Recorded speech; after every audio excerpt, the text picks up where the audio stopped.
For the past 2 days, I've been reporting from the ground in Ahmedabad in India, where on Thursday at 1:39 p.m., a Boeing 787-8, a Dreamliner aircraft, which was taking off from Ahmedabad airport and flying 4,000 miles to Gatwick, crashed tragically into a hostel canteen, part of a large hospital complex in the city.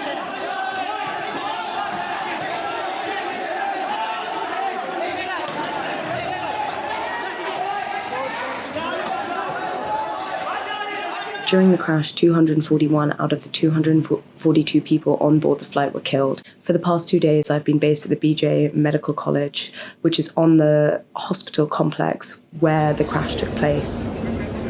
I've been surrounded by grieving family members, many of whom lost multiple loved ones during the crash, and many of whom have flown across India or indeed across the world in order to reclaim their loved ones' bodies and to give DNA samples in order that the DNA of the family members may be cross-referenced with the DNA of the victims and their bodies can be identified. Yesterday morning, early on Saturday, anger started to swell outside the BJ Medical College. Family members felt like they weren't getting enough information about when the bodies of their loved ones would be returned to them.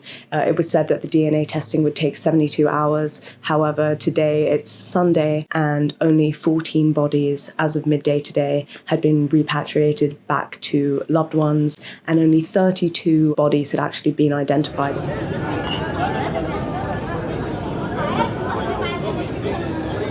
The reason it's been so difficult to identify bodies is that they were so badly damaged and charred during the explosion on the plane at the time of the crash that only 5 bodies were actually able to be identified from the visuals from their faces, and the rest of them have had to be identified through this DNA sampling process. Among the victims' family members who I've spoken to, the question has been raised over and over again: how on earth did a plane which has never had any fatalities in the past suddenly fall from the sky and crash, killing almost everybody on board, everyone bar one miraculous survivor? Since Friday, multiple theories have emerged as to the possible cause of the crash. The first is overloading, which is a process in which you essentially miscalculate the collective weight of the cargo, the passengers, the crew, and the plane vis-a-vis the conditions outside the plane, for example, the air temperature and pressure. For instance, on a hot day, the air would be thinner, and therefore you need more speed to attain the same lift. If you miscalculate the load and don't fly the plane fast enough, then essentially the plane will fail to take off. The other theory that has been flying around is bird ingestion, which is a process by which birds essentially fly into the engines of the plane and cause double engine failure.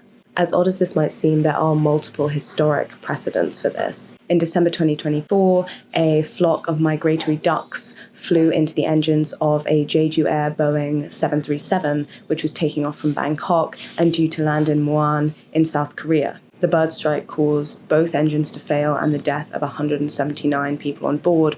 Only 2 people survived the crash.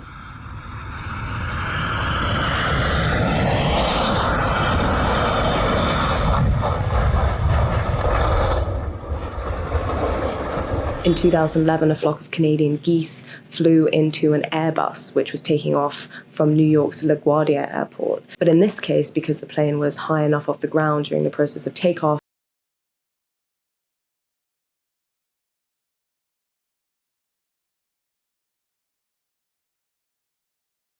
one reason for the likelihood of bird ingestion as a theory in the case of Air India 171 was because Ahmedabad is an airport that typically has a lot of birds, and because we're in the monsoon season, areas near the runway would tend to be packed with insects, which would increase the number of birds present, and this is something that's been observed by multiple pilots who have flown in and out of Ahmedabad airport. One of the big questions that has emerged from this tragedy is who is responsible?